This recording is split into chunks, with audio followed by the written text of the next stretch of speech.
No, I mean, he sent me a message and I kind of sent a message back. But yeah, it was like, again, I don't think either of us were surprised by the outcome. And we've been talking it all along anyway, you know. We've kind of, whether that's about his situation or about the football club, you know, the way I kind of treat these things is while they're here, they're still part of the club, you know. I don't sort of isolate them or treat them differently because I know they're leaving, you know. So we've been having discussions along the way, and so again, like it wasn't really a surprise or something that, you know, either of us needed to sort of address with what's happened.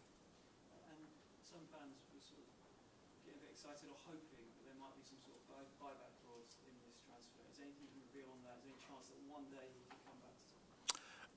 No idea, mate. I've got no idea about the details of the deal, but he'll definitely be back at Tottenham one day, in one capacity or another. And you know, like I said, when you have a career like he has at one football club, you're never not part of it. Put it that way. Matt? Yeah, I just wondered when it seemed like the deal was going to happen this morning, what the mood was like in the dressing room amongst the other players, whether Harry's had a chance to say goodbyes to anybody at all, or might he come back and do that? I mean, I don't really venture into the dressing room, mate. I'll leave that to the players. Or around the training ground? Yeah, I found out really early in my career, mate, football clubs, players move on pretty quickly. You know, we like to think that, you know, that we kind of dwell on things, but we don't. There's no time to. You know, these players know that in sort of 48 hours we've got our first Premier League game. That's where their focus is. I'm sure Harry has reached out or will reach out at some point to all the playing group, you know, but, you know, he hasn't been in to sort of say his goodbyes or anything like that. And like I said, the mood is the mood you'd expect 2 days out from a season opener. You know, the guys are pretty focused on making sure we're ready. Matt? And you said you've sort of known this from the first time you spoke to Harry. Have you sort of known this from the moment you took the job? Yeah, pretty much.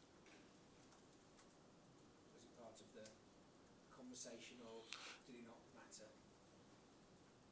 What do you mean, did not matter? You on the job, the way Harry's going? Oh, yeah, well, I mean, it's not part of the contract negotiations, if that's what you're asking, that I need certain players to stay. I mean, you kind of do your due diligence whenever you take a job, and hopefully I was well researched enough to know what was going on in the background, and you have these conversations with people, and you know, I think it was in the public arena about sort of the outcome. When a player of Harry's stature is going to the last year of your contract, again, you don't need some deep investigative research to figure out what's going on. So, you know, I kind of knew going into it that, again, this was going to be more than likely the outcome. You understand the appeal for him of joining Birmingham?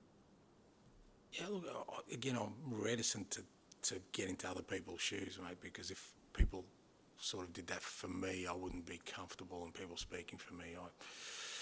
You know, Harry's, you know, he's got his own circle of people that he would speak to about these things, and why he, you know, he's come to this decision in his life and his career, and you know, he's the best one to explain whether I understand it or not is relevant, because I don't have all the information he does. You know, it's easy for me to sit here and say, well, I would have stayed or I would have gone, but I don't live his life. I don't know what he sort of, where he's at in terms of the same way, like I said, if people started making assumptions about me and my decisions about why I do things, I think it's unfair, so I wouldn't do that with Harry. Yeah, sorry. Hello, Ange. My name's Michael Yukumi. I'm from the Greek Cypriot newspaper Badigiyaki, based in London. I mean, you left Greece with your family at the age of 5 and went to Australia. And how did you get into football? And finally, did you ever dream of being a Premier League manager? Thank you for that. No, look, I'm very proud of my roots. I've spoken about them extensively. You know, I'm the son of an immigrant. We went halfway around the world, and my parents made enormous sacrifices, and I wouldn't be sitting here without them doing that. And you know, that football has been the vehicle of you know, me allowing me to live my life and have the life I have, and the beautiful family I have, and the friends I have. But that's on the back of you know, two parents who basically sacrificed their own life for the betterment of their kids, and it's not a unique story. It's quite a common one. So I'm forever thankful for that. Matt? Harry Stoll. Thank you. Thanks. I'm going to be the bad guy and go back to Harry. It's okay. It's all right. I'm fine with it. Don't worry. Those of us who've watched Tottenham for a long time, without obviously it's been incredible, there has been an argument that the club have been overly reliant on him, and the team at times have been overly reliant on him. Is there any element in terms of trying to look at this positively that taking the plaster off, you know, ripping the plaster off a little bit and suffering a bit of pain that could Yeah. make something good out of it? Yeah. Look, I mean, and I get where you're coming from, but that's look, I said, that's doing a great disservice to a guy who did some unbelievable things. Like, you know, you kind of, there wouldn't be a manager in the Premier League or any club in the world that wouldn't want Harry Kane in their team. Like, that's the reality of it, you know. So you can't say that, you know, that because he's here, that's sort of stymied the club into having success. I just don't buy into that. I just think, you know, he's done what his utmost to try and have success at this football club, and it hasn't worked for a number of reasons. What we do know about this game is that it's very, very, very rare that an individual will be the difference. It's usually the collective. So what that offers us now, as you said, an opportunity to build a collective that brings us success. And within that context, you still want outstanding individuals. You still want the best players. That doesn't change. You know, it's not like you kind of dismiss someone just because he's been part of something that hasn't been successful. You know, that might be because of other reasons rather than what he's trying to bring to it. Dan? Just to follow up on that, Ange, there is obviously going to be a kind of vacuum in the dressing room in terms of leadership and on the pitch in terms of goals.